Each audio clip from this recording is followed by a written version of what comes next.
Hi, good evening, everyone. We have about 85 participants on the webinar, so I think we'll go ahead and begin. Welcome to another missions webinar, another mission session. This one here is on residence life. So again, thank you for joining us here this evening. My name is Aaron Mackey, and I serve as the Associate Dean of Students and Director for Residence Life here at St. Thomas, and I want to officially welcome you to the webinar. I have a whole team of folks here with us here this evening that will be both presenting information to you and also answering questions in the background as well. We want to make sure that we give you information and we also give you opportunity to ask us questions. So at any time, if you want to click the Q&A button at the bottom of your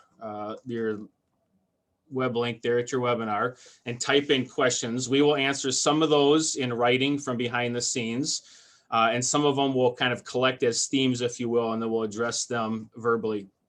Know that you are muted. You're always muted throughout this whole webinar, so you can go ahead and make yourself comfortable at home and talk and ask questions to one another. If you're doing this as kind of a family, you are muted with us the whole time. The format for this webinar is that we do have a presentation, a little PowerPoint here that we will do for you. And then, as I mentioned, we have some students that will also be giving some information in part of this, so you can hear the student voice, current St. Thomas students. And then we will give an opportunity at the end also to finish up with a question and answer period. So again, thank you very much for being here. I do want to begin with a couple acknowledgements. Here at the University of St. Thomas, we have been working actually for a number of years here on a land acknowledgement statement. And we have finished that up this year, and we are presenting this land acknowledgement statement at all of our kind of main events. And this one is definitely one of those events. And so for those of you who have joined us in the past, you have heard it. If you are new to a webinar with us, I want to please let me read this statement for you at this time. The University of St. Thomas occupies the ancestral and current homelands of the Dakota people, Minnesota Makoche. We also recognize the Ojibwe and Ho-Chunk, whose lands we colonized by the United States and are currently occupied by the state of Minnesota.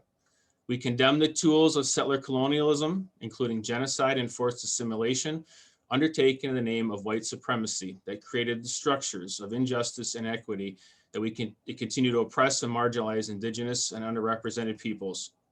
We work towards the process of decolonizing minds and educating students to be morally responsible leaders.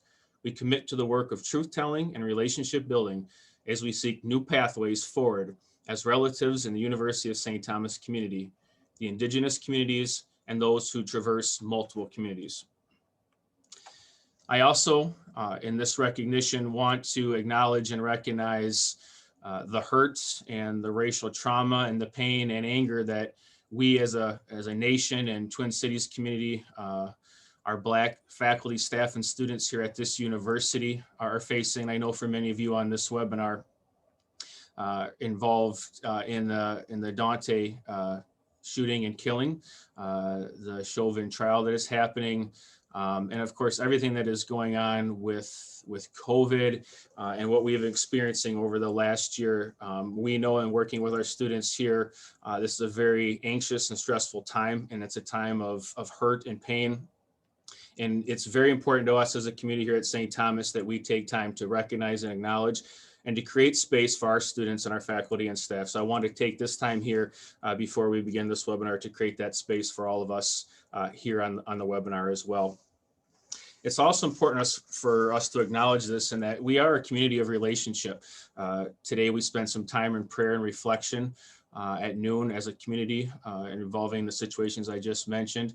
And as you are a student thinking about attending the University of St. Thomas, we will recognize and spend this time with you when you're here as well too. And for many of you, we've already begun connecting with you, and we really appreciate and enjoy that time.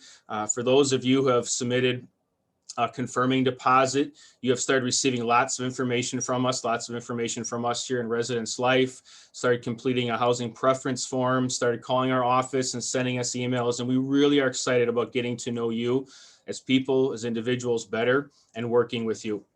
For those who are in this webinar who have not kind of gone that next step yet in terms of confirming to St. Thomas with that deposit, haven't received this information, we hope you do. We hope that what you hear tonight and what you continue to think about in terms of St. Thomas as a space for you to join for next year, that you do deposit and submit that confirming deposit with us. And we can then start to develop that relationship with you and start having those important conversations about what this next step looks like for you as you enter our community. Again, that is a housing preference form for many of you. Soon will become a course preference form. We have orientation that's coming up in the summer, and then of course moving. And so we're really excited about getting to know all of you as individuals and as people. As you think about moving onto campus here at St. Thomas, we do have a residency requirement. So as a first year student coming in, it is an expectation that you will be living on campus with us. If this is something that is in the way of you attending the university, if this is something you need an exception for, there is a process for that, and you can connect with your admissions counselor on what that might look like. But for most of you, for the great majority of you, you will be living on campus with us.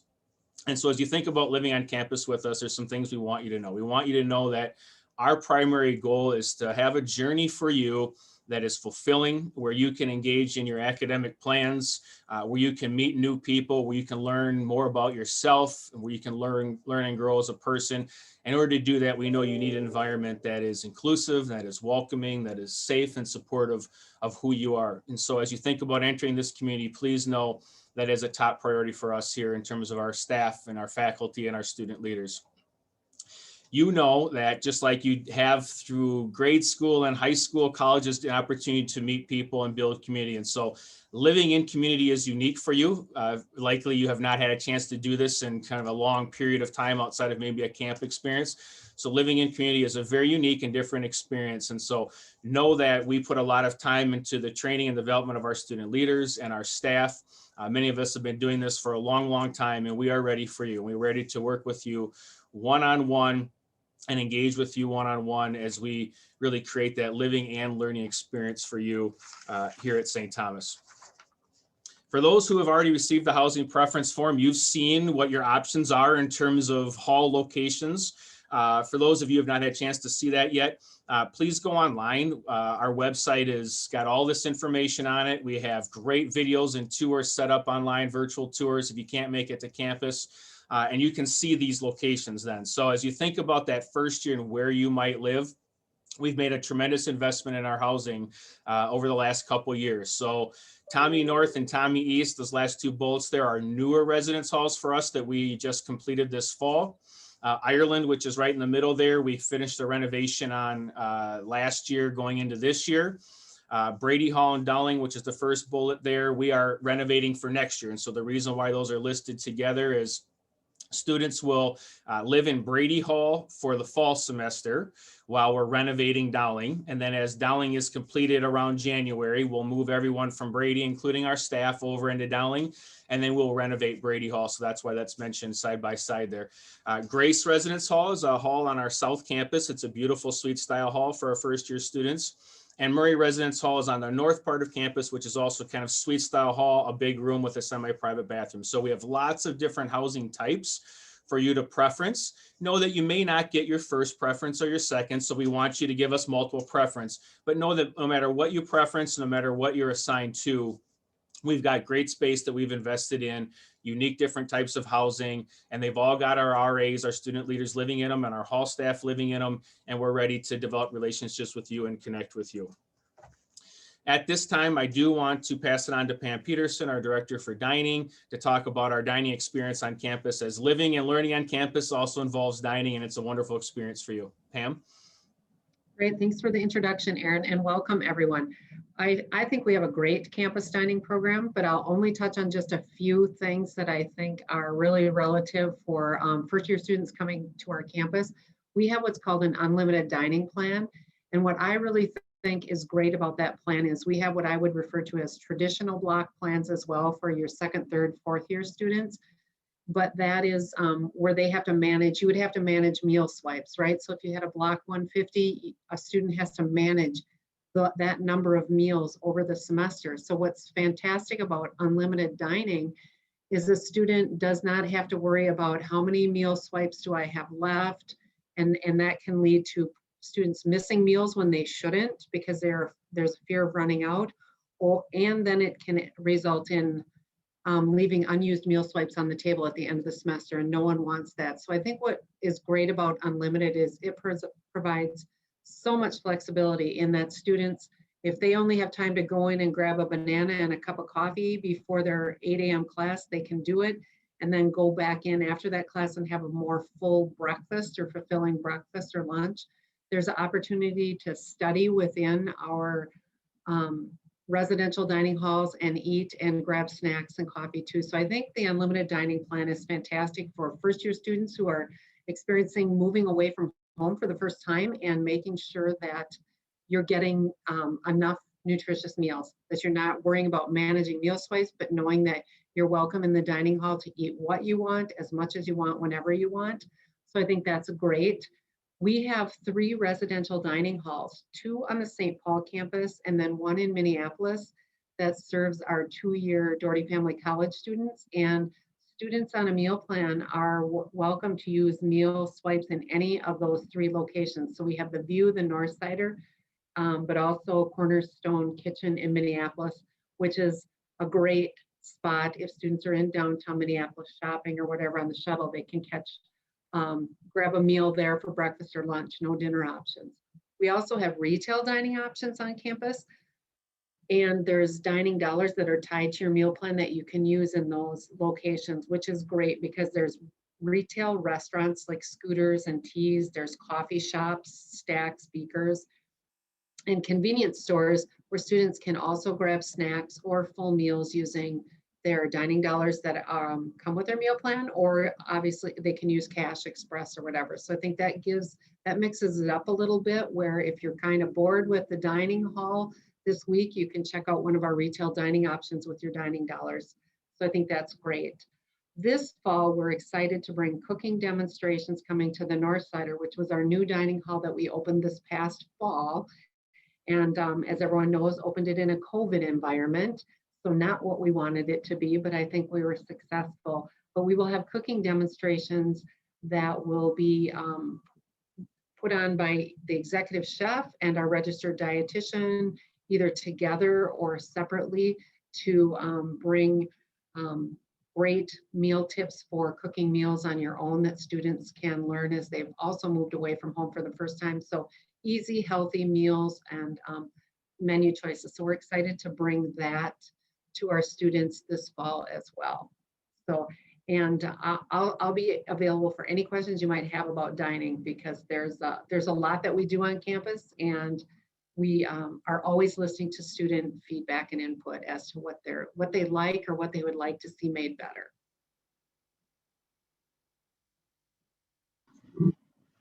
Awesome. Thank you so much, Pam, for being here. Yeah, a couple questions have popped up in our chats. Just as a reminder, please ensure that you are asking your questions in that Q&A section instead of the chat. So it's easier for us to be able to answer all your questions in that one spot. We appreciate it. Welcome again. I know you've been welcomed and already are probably getting excited, like you've seen a couple of things. My name is Shekinah Hudson. I use she, her pronouns. I'm the Living Learning Program Manager. So I've been working with Residence Life for a little over 3 years now. In this role, I work a lot with our first year experience at FYE. And so we're going to dive deep. What does that mean for you? What does that mean in relationship to your academics progress that's going to be here at St. Thomas? But also, how does it connect to your housing and your selecting process within your experience here? Perfect. So first year experience, also know you might see us use the acronym of FYE. The first year experience is designed to give you a foundational experience that will help you as a first year student succeed at St. Thomas and gives you that sense of belonging and community. Myself, I taught the FYE course actually as an undergraduate student, as a student instructor, but I also teach it. I taught it last fall with our incoming class. Right, and it is a great opportunity for us to connect with you, talk about those real things that happen. What does it mean to transition from your senior year of high school, or maybe if you took a gap year, what does it mean to come into college and coming to college at St. Thomas? And so the course that I'm talking about is called the Foundations for College Success, FYE X100. And so that's the one component of the first year experience. The second component is that learning community requirement. Now, some of you probably, if you've already done your housing preference form, you've seen a lot of information about what this means with that learning community requirement. So we'll dive deep a little bit deeper. To fulfill the learning community requirement, you must participate in either a living learning community, LLCs, or a theme-based learning community, so TBLCs. So we like to use our acronyms here a lot. If you don't have to memorize those right now, but that is something that you might want to get familiar with. If you're going to be a Tommie here, we want you to know what those acronyms mean because we do use them a lot. So for both LLCs and TBLCs, they have out-of-classroom co-curricular experiences that you are expected to engage in. This means that when a student, we value that out-of-classroom experience, whether that's in our residence halls, whether that's in our dining halls, whether that's in the library, or even if that is off campus, right? We're Tommies everywhere. It's not just in the classroom that we're learning. And so just note that there's engagement outside of our academic classes within both of these learning community requirements. So your choice of LLC and TBLC is directly connected to your residence hall and experience. Perfect. So we'll break down a little bit about that learning community requirement a little bit more, give you a little bit more details of what does it actually mean for an LLC versus a TBLC. So for LLCs, these are specialized environments to connect students with similar academic interests in and out of the classroom. Students will take a course together in the fall and they'll live in the same community. So think of LLCs as more location bound. LLCs is the opportunity for you to have a very in-depth faculty experience and have a sense of cohort and belonging within a residential floor. Now for TBLCs, they are shaped a little bit different. They are there to provide students with an experience that is centered around our mission, right? We are a mission-based institution.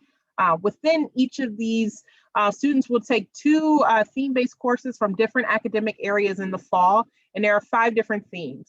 And so knowing that with TBLCs, right, so it is a little bit more broad, but also concentrated that is focused on our mission. So those out of classroom experiences, while you won't be living in the same floor as the same TBLC students, there is still events and opportunities for you to engage within all those students who are in those themes. So you might have 200 plus students in your theme and you're able to engage with each other and have community with each other around environmental sustainability. And what does that mean at St. Thomas here?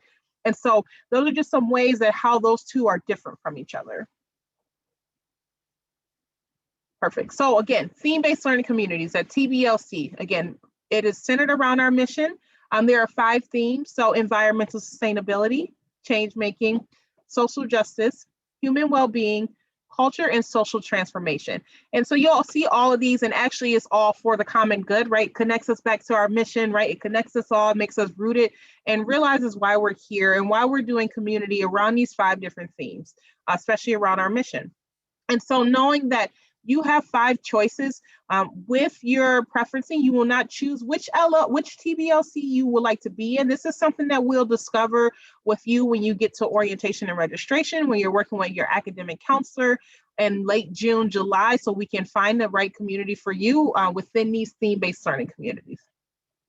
Some other things to note, so you can choose or be assigned to a roommate who is also in a TBLC. So we'll have opportunities for you to have a preferencing option, but we'll also have opportunities for you if you don't know who you want to preference, you want to go in not knowing who that roommate is and being a little more like, I'm going to take a chance, take a risk. We'll also have opportunities for you to do that too.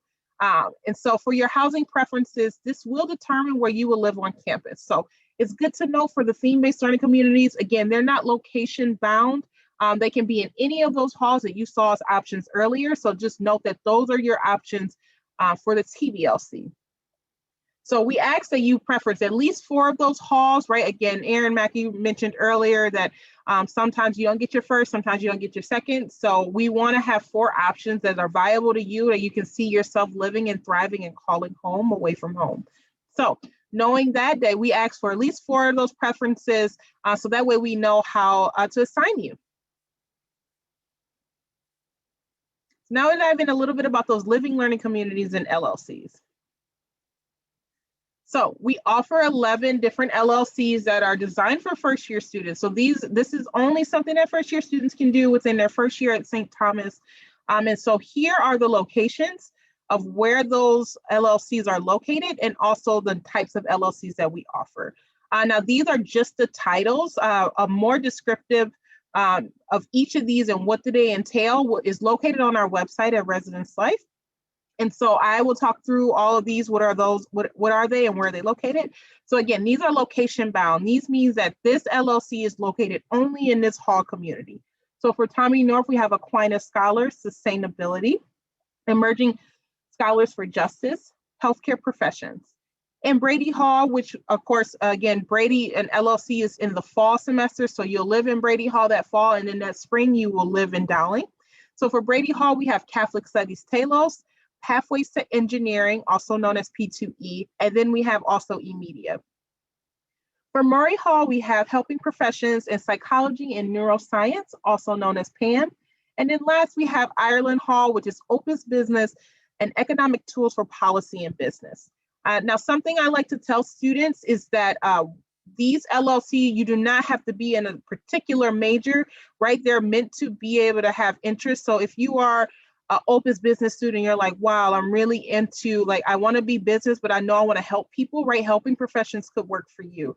So we work with your course preference form, with your academic plan, and all your things that you want out of your experience.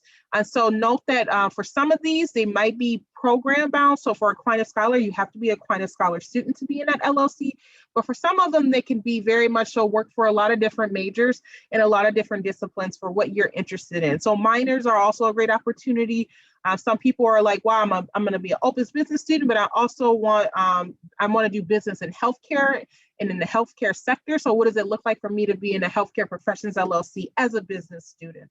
And so there's opportunities for those to work with your academic plan. So for living learning communities, some big key factors for you to know is when you're preferencing your LLC, it's a lot of different factors that matter. Your academic program, placement testing for math and English, AP credits, deposit dates, and roommate choice. So knowing that all of those are developed together, right, to make that decision on, should a student be placed in an LLC or not, especially when it comes to AP or dual enrollment credits. We do not want to halt your progress with your academic plan at all. And so we'll take into account if you are bringing in and transferring credits. We have some students who say, I'm bringing in this credit already, so I don't want to retake that credit.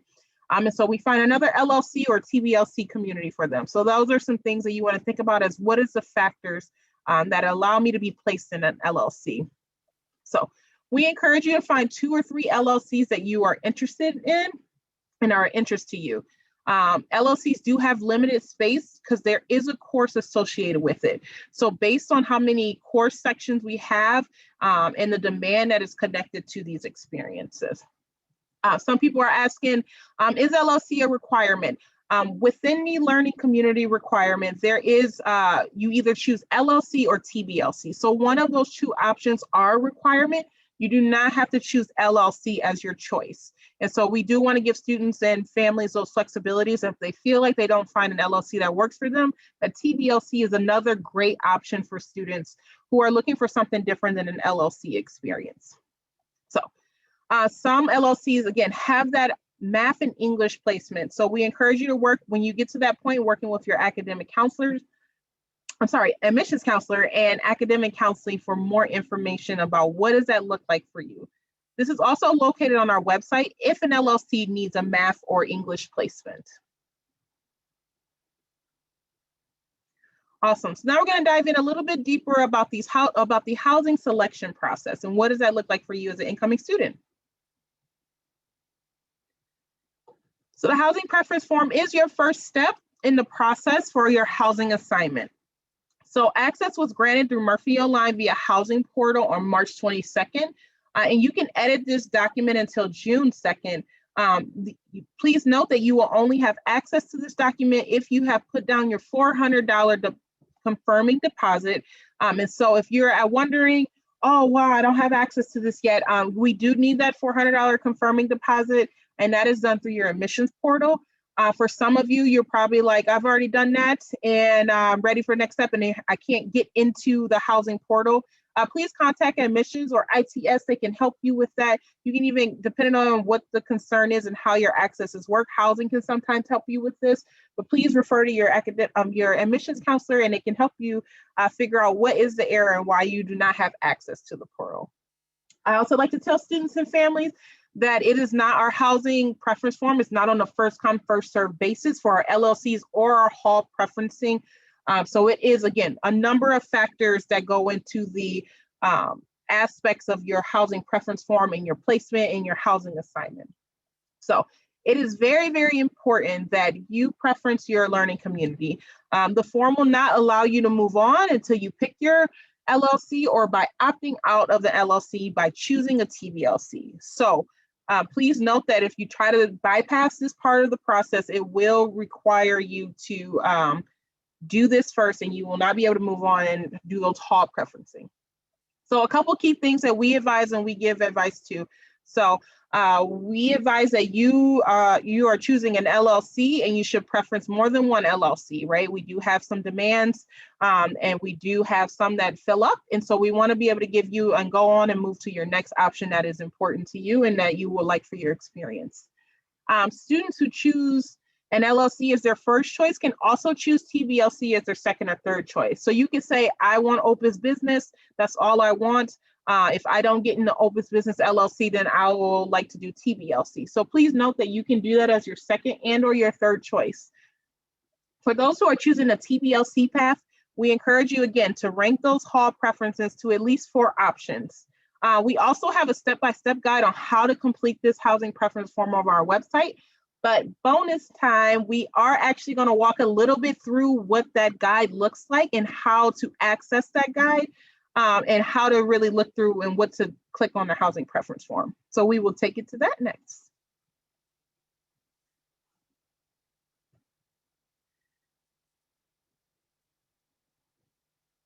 Perfect. Okay, so I'm going to zoom in really quick. Whoops. Okay, so this is just a guide, and so this is located on our Residence Life page, and so what you'll see here is that there is some screenshots of what the housing portal looks like. And so for a lot of you, when you log on to the housing portal, this is that first page that you will see, right? It welcomes you, it'll say your name where this blue box is, and then it'll say click below. The thing that you want to do is that I am a new incoming student or a transfer student coming into St. Thomas. So you click right there, and then it will take you directly to the next page. Oops, sorry, scroll too fast. All right. So again, this will show you what are all the things and the aspects that you need. And so for you, the first step is right, this first box right here is that first year housing preference form. And then it tells you when it's available for what time frame and then when it closes. So you want to ensure June 2nd, you get that to us so we can have that information so we can do that. All right, so then once you click that box, again, it's going to welcome you, it's going to bring you back into the space and just, again, give you some information, some tidbits, right? Some values of ours, some contact information if you ever have questions, so that way you can do that. So then here's where you'll click, right, continue to the next step. You do that, click that right here. And this is that learning, okay, here we go. So here's the learning community and theme-based learning community locations. And this is where you have to, again, it won't let you go through and the next step of the process until you fill this out first. And so this is just, so we have a little questionnaire. Do you have AP or IB or dual enrollment, college courses? This just helps us to be able to give to academic counseling a heads up of what your academic path will look like during your time here, and if and what LLC will work or TBLC will work for you. So something to note, right? You'll see this little star for those who are Aquinas scholars. You will automatically be placed as your acceptance in the honors program into the honors LLC.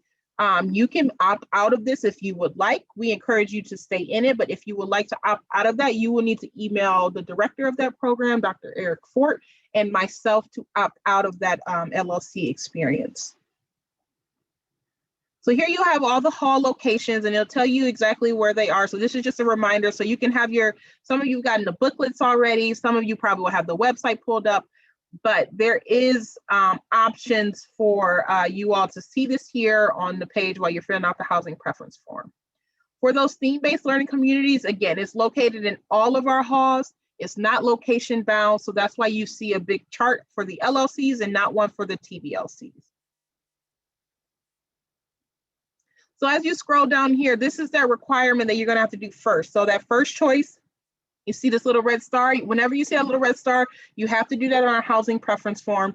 So you will click the little box, the little arrow down here, and then it will come up with some options, and then it will say, I want to pick this LLC first, this LLC second, or TBLC first, TBLC second, and then you will continue to the next page.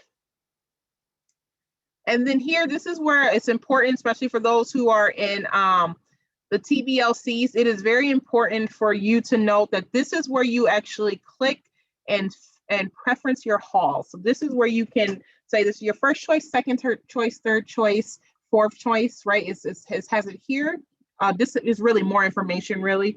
And then when you scroll down a little bit, you can add, with this add button, you'll add the type of hall, which is, it'll just say like community style, suite style, and then it'll have the hall name right there. So note that this is how, again, that red star means that you have to do that in order to move along with the process. And then single room preferencing, we know that this is something that's important to some of our families, right? It's based on availability, but if you are interested in a single room preference, please click that. No guarantees, but we do work as best as possible to work with each student based on their single requests, what their needs are and how we can meet them.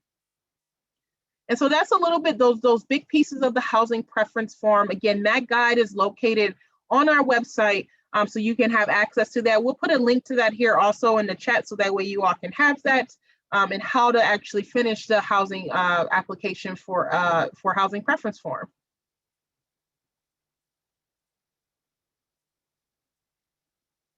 All right. So we're going to go back to the PowerPoint a little bit.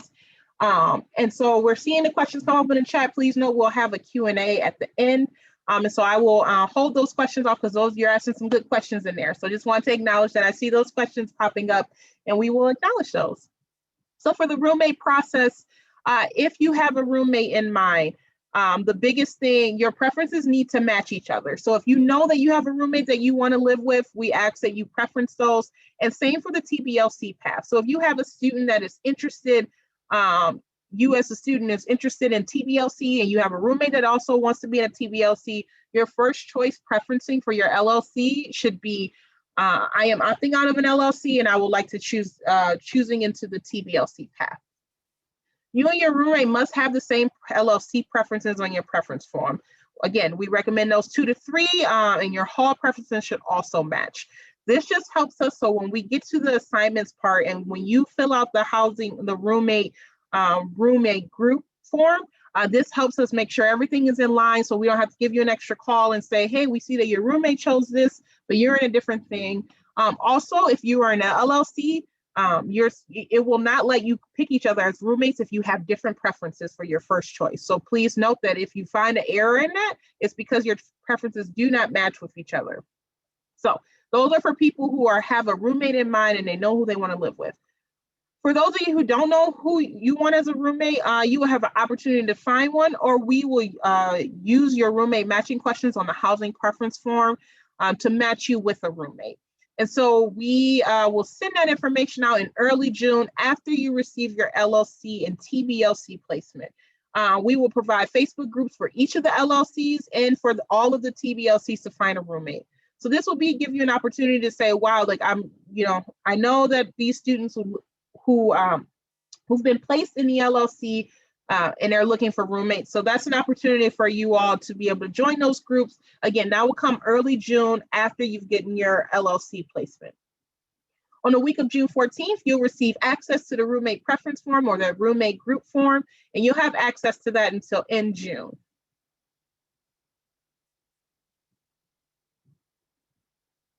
Okay, so I know lots of questions are going up in the chat. We do have an opportunity for you to meet some of our current students who are both so great. So I'm super ecstatic to be able to share them with you all. They will also be here for the Q&A for those questions. And so we would love to have you, if you want to talk to students about that. They have great insight. They both are great students who are currently here living in our residence halls. So would love for you to ask them some questions too, but I am going to let them introduce themselves. And Kaylee is going to start us off. Awesome. Thank you, Shekinah. As Shekinah said, my name is Kaylee Corder, and I am a junior already, which sounds crazy. But I am originally from Minnetonka, Minnesota. So shout out if there's any of you skippers on this call. I hope to see you next year.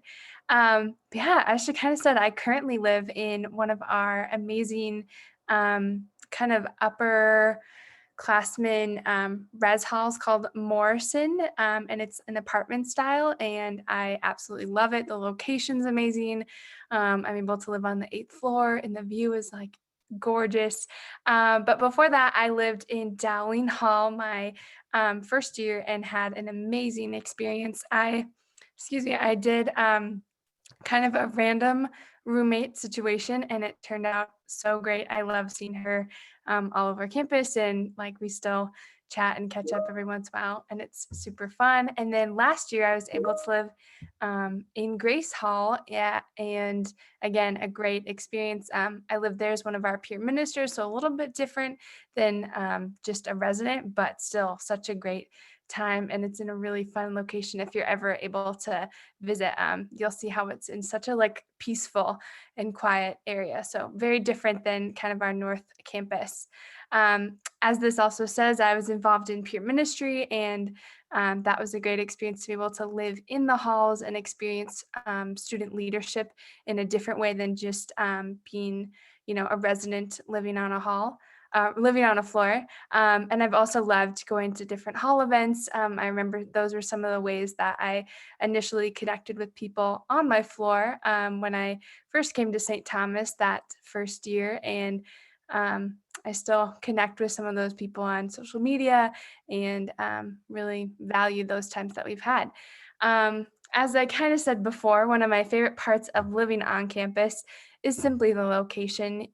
You can't really beat the 5-minute commute to walking to an on-campus job or even classes, and being able to quick grab a meal with friends and then run to a class or a club or any one of our many fun activities happening on campus just can't be beat. As I also kind of said, I have just loved the community aspect it's brought, both from just being a resident to student leadership, and now in my own apartment with some of my really best friends. So overall, those are some of the standout factors I've enjoyed from on-campus living. And yeah, next I'm gonna kick it to Ben, and he's gonna tell you a little bit about his experience. Hi, everyone. My name is Ben Thomas. I'm a freshman from Rockford, Illinois. I'm planning on majoring in something STEM. Right now, I'm leaning towards chemistry, but I'm not totally decided. On campus, I'm involved with things like the Aquinas Scholars Honors Program. I'm a Tommie ambassador, and I also work on the Tommie North Community Events Board. And one thing that I really love about being on campus is just being close to all of my friends that I am also taking classes with because of my LLC. It's really nice to be hanging out on the weekends with kind of the same people that I'm taking my classes with, and it's super convenient.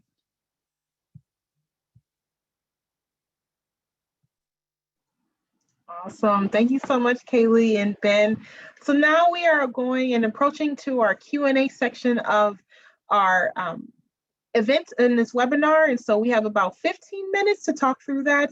And then we also have an opportunity at the end for you to kind of drop into some local chats and to see what that looks like, and to really talk again, some connection points to talk with students, some current students in a smaller group setting that is something you can speak to. So we'll add that at the end of the webinar.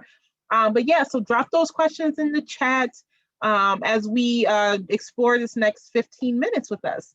And so I know I saw one question, and I'll answer that first one.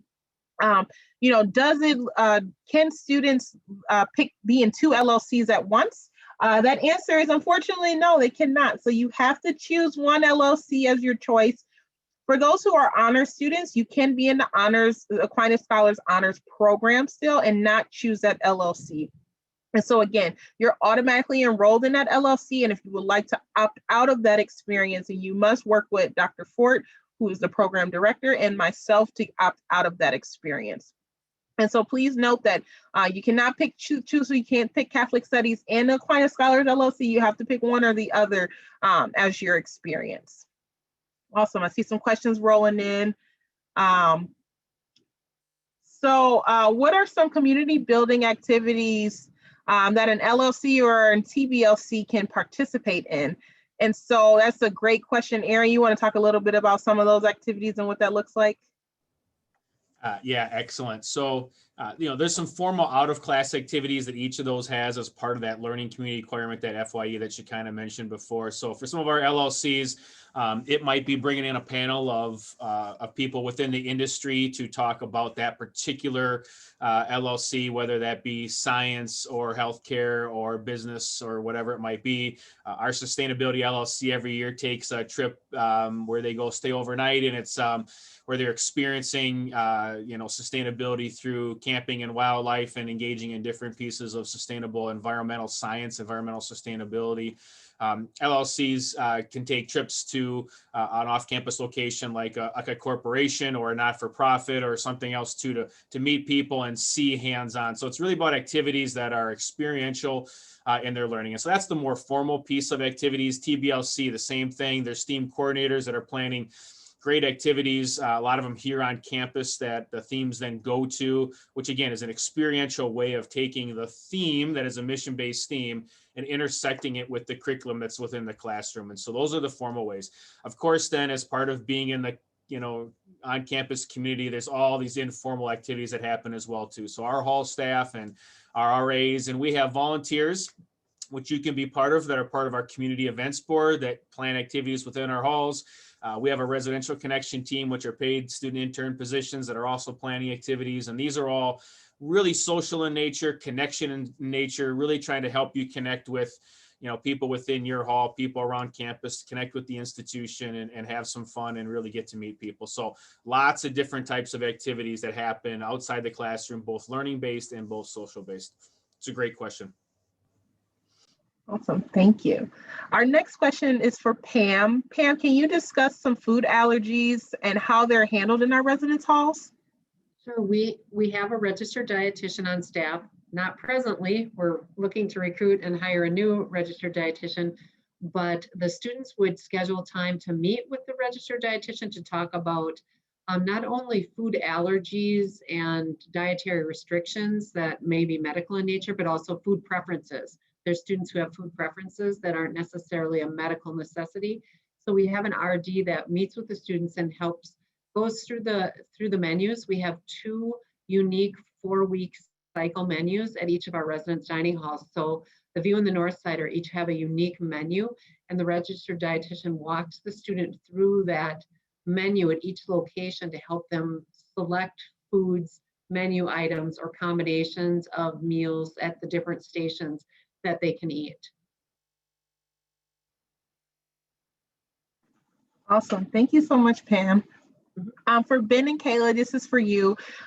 What are some things that you engaged in the residence halls as far as like activities? Ben, I know you were on the Tommie North Activities Board, so maybe talk about some things that you've already planned. But what are some of those fun and floor events that you've all engaged in, or random, 2 a.m. as people like to call it, 2 a.m. hangouts and just talking and discussions? Talk about that for our students. Yeah, as far as organized community events go, obviously we haven't had any big in-person gatherings. So any sort of large events we'll have on Zoom. So we've had things like what we called, I forget what we called it, but it was like a speed friending event. That's what we called it, where we put everyone into breakout rooms of 2 to just kind of try and meet people in the dining hall. And then we've also had in person, we've had little grab and go events where people will come and chat a little bit and maybe pick up a snack. So those are great ways to help facilitate community in the halls. And then also in Tommie North, we have some nice community rooms that me and my friends will often go and hang out in or get a meal in. So there are certainly different facilities that help us to hang out and to meet each other. Yeah, to kind of piggyback off that, I've been really surprised at how much or how many opportunities for engagement there still has been throughout this, pandemic and this weird season of engagement we've been in. And I think a lot of like our student leadership has really worked to pivot things to be engaging, both in kind of like what Ben was saying, those grab and go opportunities, but also online. One that is kind of cool that's happening right now is like an eco challenge. It's kind of sponsored through different student groups on campus, but I know the res halls are playing a role in that too. And I think it's just a cool way that we're all able to kind of unite around something central to our St. Thomas mission and the experience. And there's like some cool prizes, and obviously that's a motivator too. Yeah, I think another thing I remember as a first year in res halls is just the ability to do life together in the same building, kind of like what Ben is talking about, getting a meal together and just sitting down and, doing life in that way, or studying in your the study rooms on your floor and, bonding over hard classes or stuff like that. So I think those are just some of the really fun opportunities that you have living on campus, as opposed to kind of being disjointed and not present on campus in the same way if you lived off campus. Yeah, those were some of my like fondest memories, and lots of laughs that I'm really hoping forward. I'm looking forward to hearing more about next year, and hopefully that can be fostered more too. Awesome. Thank you, Ben and Kaylee. I saw another question come in the chat, was about roommates. And what if your roommate does not get in the same LLC that you have in mind? While we do encourage that you don't find a roommate until after you've gotten your LLC placement the week of June 2nd, we know for some of you, this is very important that you know who you live with. And so for those who are choosing and you get into 2 different LLCs, we will work with you directly. You will just need to email myself. We will figure out if another LLC is an option for you both, or if a TBLC is a better option. I will say personally, both LLCs and TBLCs are great experiences. Students, right, they are meant to be very similar in nature.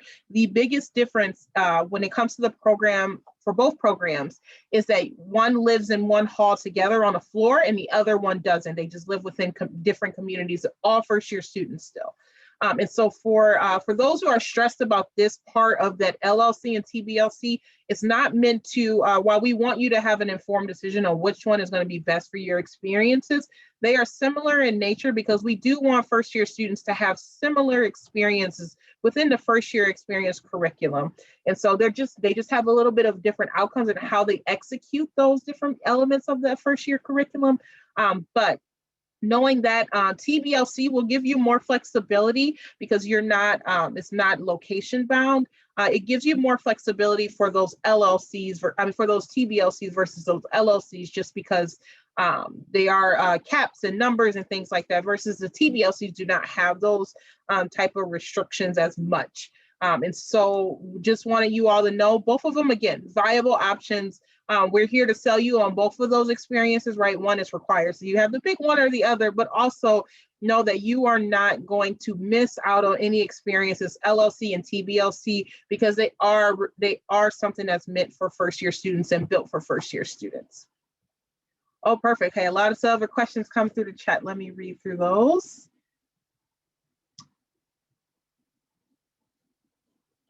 Oh, okay. Aaron, maybe you can answer this question for us. How are RAs, I'm going to rephrase this person's question, but how are RAs and other residential leadership personnel help assist students in a case of emergencies or crises and things like that? Yeah, so good question. One, if you go online, you'll find some information. We have it in our resident handbook, and there's also information on the website about kind of creating this personal safety plan, if you will.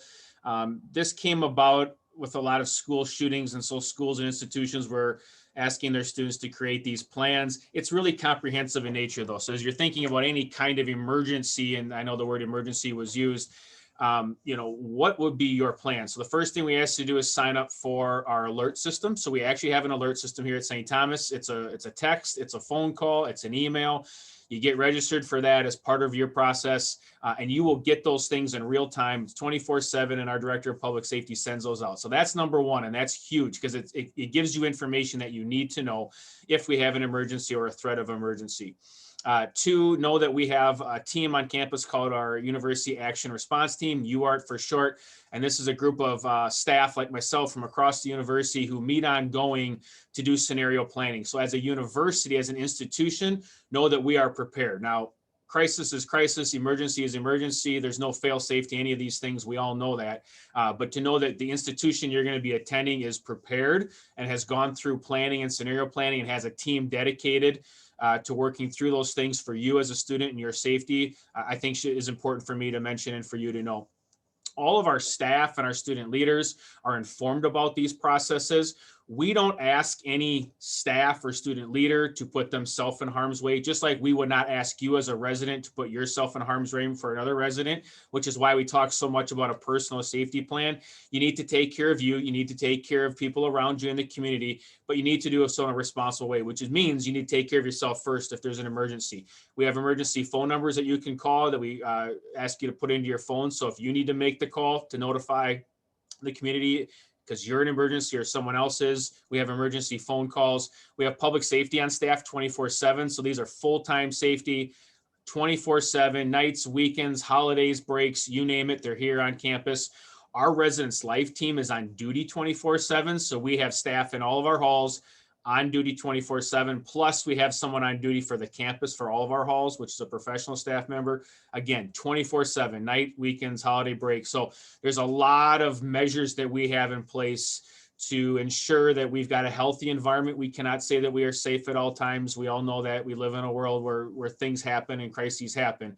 But just know that we have a lot of things in place as an institution to help keep you safe and to keep you healthy. So another great question. Great, thank you. Pam, this question's for you. For students who have maybe a peanut allergy and would not like to go through the menu, can they just go through the the residential dining spaces, and is it labeled as peanut free or any kind of like gluten free? Are the menu items labeled in the actual dining facilities themselves? Yes, they are. We have digital menu boards that will list the top 8 allergens, and peanut is one of them, but we are very careful not to include peanuts in any of our menu items to the best of our ability. So peanut butter would be the main thing that they would have to look out for, or desserts, but they are labeled at the stations for the top 8 allergens. Thank you, Pam. So you have a question about COVID-19 and vaccines. Will they be required or optional? I know that some universities have taken the decision to make that a requirement for some universities. It's very new in this phases. For St. Thomas, we are not requiring that at that time, and it does not influence our housing decisions. I know some places are doing that and changing those prospects and what that process looks like. Aaron, I don't know if you have anything to add outside of it's not being required. I saw you on mute. Yeah, I will just say that that UART team I mentioned earlier is in conversation about this. So as it sits today and at this time, it's not a requirement, but we with UART continue to monitor, well, one, governor ordinances and government rules and guidance, MDH guidance, the Minnesota Department of Health. And then of course, as Shekinah mentioned, what other institutions are doing across the nation in terms of best practice. So at this time it is not, but I will say this is an evolving situation. And so depending on how this evolves and depending on what the Department of Health, both CDC nationally and our Minnesota Department of Health locally says or gives guidance on as we approach next fall, we're going to take that into serious consideration. So Shekinah, you're exactly right. And it's an evolving situation. Awesome. Thank you, Aaron. And then our last question for the evening is for Ben and Kaylee. So what are some things that you think to bring when you first moved in, I guess, let me give you some context. What are some things that you were like, no one told me I should bring this, but I'm glad I brought it, or thought about it later and it was like, wow, like this is something that all first year students should bring when they're packing, create a new space to be home. What are some of those packing items that you think is very valuable as a first year student to have to make their spaces home? My gosh, that's a really good question. Coming from someone who I feel like the moment I committed to St. Thomas, I like did research and read all the blog posts and, look through every list possible to understand what I should bring to college. And I think the one thing, I'll say like two things. One practical thing is like health insurance cards. I remember I had like a small health emergency and I didn't have my health insurance card because I had always been with my parents who, had it. And so I quickly learned that that was one thing I should always carry with me. So I would recommend having, the insurance cards that maybe you depend on mom and dad to have for you. But I think something to create that cozy atmosphere is, not going overboard on decorations, but also making it feel like home. Because I think, at least right now, I spend a lot of time in my apartment, and having it be a space that feels like safe and welcoming has made a huge difference just on my mental health and my ability to be productive. I think a really easy thing is plants. They're super fun and eco-friendly and can be a great way to, support your own mental health, but also super cute and fun. I know St. Thomas does a lot of like free plant giveaways anyway, so maybe you'll get some as you come here, but I think that would be something. And just things that you love already in your space. Again, not going overboard, but like it is your space. Yeah. Ben, any thoughts on this? Yeah, one thing I would say is to bring something that maybe like represents a hobby of yours. For me, I brought my lacrosse stick, and my friend, my roommate, he likes to skateboard, so he brought that. And I think it's a really great way because when people will drop by in our room, they'll see it and they'll be like, "Oh, I love skating too. Do you want to go and skate with me?" So that can be a really great way to find friends with common interests. Thank you. I love that question. It's such a great question to ask, especially for our students, because I haven't been a student in a very long time. So I know for me, for us as residence life staff, we suggest a lot of it. And Brian answered the question of like, right, we'll send something out to students and families about what is a suggested list of pack. We advise don't overpack, don't go to Target and Bed Bath and Beyond and buy the whole list of things that they have out in the aisles and things like that. Right, get the basics, get your linens, get some hangers, right? The things that you need in a space.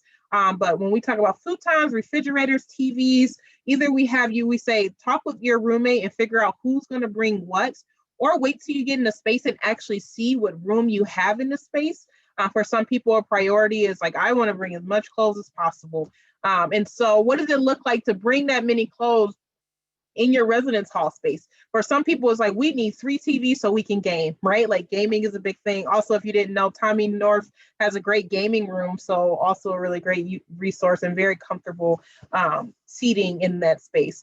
But right, like, so what does it look like in the space? Because we have all the dimensions out on our website, but again, when you're actually in it and in the space with the furniture, that's when it feels real. And you're like, oh, I thought I had space for this armoire that was passed down from my grandma or my cousin, and I actually don't have space for that thing. And so we advise don't bring those big furniture pieces, especially not moving, just because it holds up and it's heavy, and the elevators are not as fast as quick, just because we have so many people moving things in. But also because we want you to come into the space first, right? Again, grab those bed linens, grab your favorite poster, a plant, hobby things, but those big pieces, and just wait till you get here. Or if like I need some shelving organization for my food in the corner, you have a better assessment of what your space looks like once you move in. And so that is our suggestion at Residence Life, is right, not to overpack, but like as you bring things, think about what you actually need to get you through that first couple So those first couple of weeks, sometimes those first couple of days for some people, if you're an out-of-state student, you're going to pack a little bit differently because you might not have access to go home as frequently. So yeah, all great questions. Again, thank you. We are a little over time, so I'm going to wrap us up. Thank you again for all of you joining us today. Want you all to visit campus if you haven't so far. We have guided tours of our St. Paul's campus and our residence halls. Right, you can have a conversation with your admissions counselor. There are virtual appointments with faculty and our financial aid. We have another admitted Tommie experience on April 20th at 3 p.m. So that is an in-person experience where you'll get a very similar presentation to this one, but also get a lot of other resources and information about what does it mean, that holistic picture of St. Thomas. And also please, as always, visit our website, visit the admissions website. We have all this information and more on our website. But thank you all for being here. Again, if you have questions, please contact us as Residence Life at stthomas.edu. Or if you have questions about the learning community requirement, please reach out to myself. My email is here. It also can be found on the website. And then our undergraduate admissions office. I mean, you all know they put on this event. Thank you to them, but also they are going to be a resource and your connector to everything St. Thomas. So if they don't know, they'll find someone who does. And so again, more information, visit us at Res Life. At the bottom in the chat, there's going to be a link that goes up. Again, we have an opportunity for you all to chat and meet with some more students and talk a little bit more on a one-on-one or small group level to talk about what does it mean to be at St. Thomas as a student and ask some more questions that you might have.